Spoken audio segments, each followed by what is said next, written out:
Ngayong araw guys, ilalagay na natin yung mga pinagbibili nating parts dito kay Azul at papalitan na natin lahat yung mga nasira nating pang ilalim. Kung paano natin to gagawin, parts by parts, tara samahan nyo ako, let's go! Tumawag na nga pala ako ng tulong dito kay aking Otits kasi ilang buwan na hindi pa rin nagagawa tong si Azul. Pero dahil kasi yon sa mga parts na inaantay pa natin at syempre, hindi naman kailangan biglaan. Ang sabi ko nga sa inyo, kapag project car, maraming oras ang kailangan dyan. So dito guys, tatanggalin ko na lahat yung mga pangilalim ko, lower ball joint, upper ball joint, tie rod, kasi papalitan na natin siya. Kahit hindi pa siya sira. Tapos magpapalit na tayo ng wheel bearing kasi magpapalit tayo ng rotor disc. Harapan lang na rotor disc ang papalitan natin guys kasi maglalagay tayo ng spoon. Yung spoon na may malaking rotor disc na may slatted. So dito guys, inuna natin ilagay itong sa may likuran. Kasi dito sa likuran guys, mas madaling magkabit ng long stud. Kasi papalitan na rin natin siya ng stud. Sa kasamaang palad guys, itong lock nitong rotor disc is na lost thread. Pero syempre, hindi tayo papayag na hindi natin yan matatanggal. Dito guys, binarena muna natin yan. Yung barena is para ma-shoot natin itong may tinatawag dyan yung bolt extractor na yan. Ayan, oh. Nung na lost thread siya, tapos meron akong tools na pinili sa Shopee. Ayan. After ko ikot-ikutin lang ng tito ko yan, ayun, natanggal ko na yung pinaka parang screw yan eh.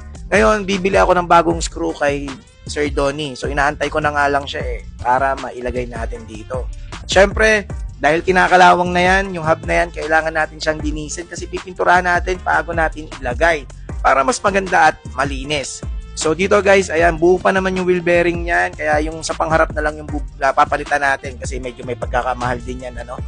And, ayan guys, ayan, nilalagay na natin yung long stud. Mas maganda guys kung maglalagay kayo ng long stud. Doon kasi sa harapan, kailangan nyo pang bunutin yung pinaka wheel bearing, no? Kasi hindi mapapasok yung long stud. Kaya ang advice ko is palitan nyo na ng wheel bearing para isang labor na lang. Ayan. So, nakita nyo guys, ang ganda ng long stud natin para kahit dalawang gulong ang ilagay mo dyan, talaga namang pwede.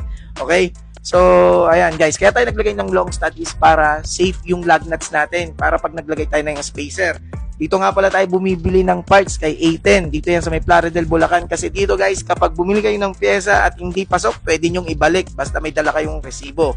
At napaka babait ng mga nagbebenta dyan guys. Matagal na tayo ditong bumibili, no?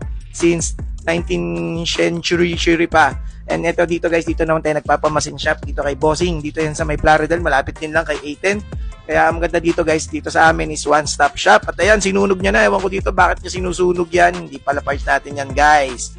At ayan guys, pinatanggal ko na yung wheel bearing kasi papapalitan ko na ng bago. So nga pala guys, magkaibang sukat ng pang SIR at sa BTI. Kaya baka mamaya, kapag bibili kayo, huwag nyo sasabihin na pang SIR kasi kung BTI yung ano nyo, yung babasa yun.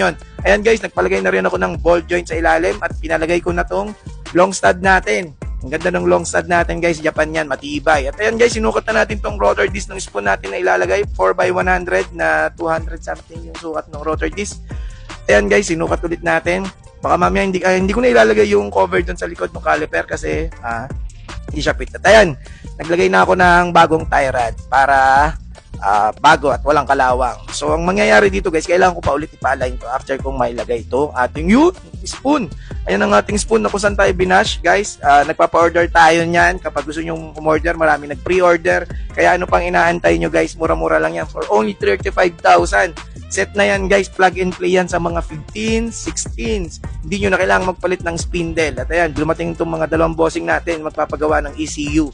Ayan guys, ang ganda ng spoon, di ba? Pasok na pasok yan guys, plug and play. Tapos, mas maganda guys kung mag-long stud kayo kasi para magpaglagay kayo ng spacer, gumanda yung fitment ng gulong o yung mags nyo, di ba? So, abangan nyo yan guys, yung susunod nating video. I-comment nyo na kung saan umabot tong video na to. Let's go!